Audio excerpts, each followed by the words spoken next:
Joe Biden's presidency is the dawning of a new era for the United States and the world. A country that has been torn by political division just 2 weeks after an insurrection at the Capitol now has a new president in Joe Biden. That means a more stable and possibly better relationship with Canada, given the friendship between Joe Biden and Justin Trudeau. But on day one, Biden took a tough stance against Canadian interests, canceling the Keystone XL pipeline. Should Canada be worried about an increasing protectionist sentiment in the U.S.? And what about China? Will a Biden administration be able to free Michael Kovrig and Michael Spavor? Joining me now for the first time on the West Block is U.S. Chargé d'Affaires, Katherine Brucker. Thank you so much for joining us. Thank you, Mercedes. It's really a pleasure to be here today. A big week for America, a brand new president, a very different kind of mandate, a focus on COVID-19. We were saying in that introduction, a lot of people celebrating that, but for some Canadians, a very disappointing first day of the administration with President Biden canceling the Keystone XL pipeline. Do you think that there is any chance that the United States would reconsider that? Well, it's important to know that this is a presidential decision based on a larger climate agenda. It's very important for us. The president has said that the world faces a climate in crisis, and he is looking to be bold on climate. Certainly, we want to remain involved with Canada on energy trade and addressing climate change and environmental protection.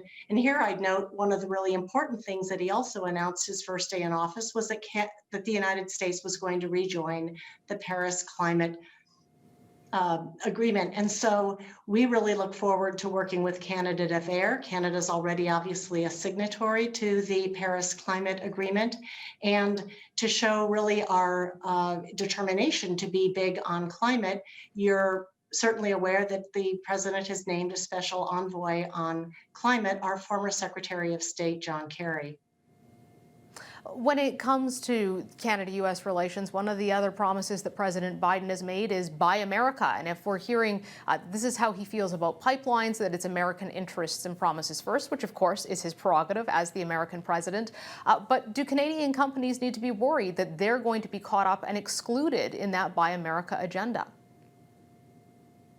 Well, I think it's important to understand that Buy America as it exists right now is very specifically designed, or very specifically refers to government procurement. And Canada, as a signatory to the government procurement agreement, is allowed to participate in U.S. government procurements. Now, most American and Canadian citizens were really interested in consumer goods. And so here, I think you can't really talk about Buy America unless you're also talking about Buy North America. Our supply chains are obviously very integrated.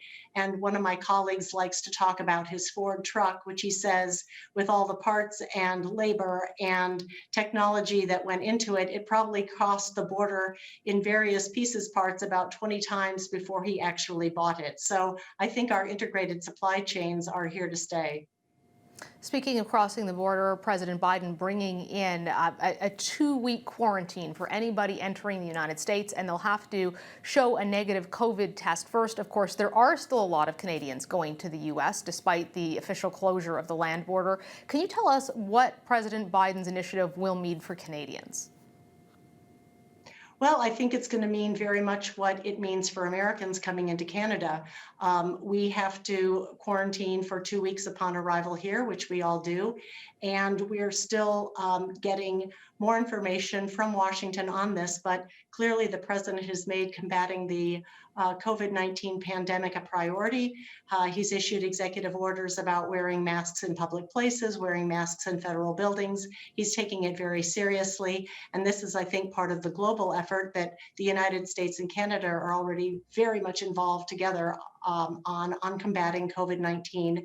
And then looking forward to the day that we all want, when our border can be reopened and normal travel can resume.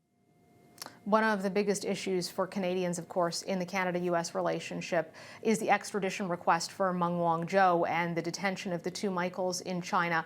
Is this something that's even on the Biden administration's radar screen? Oh, it's absolutely on the radar screen. China is a very important issue.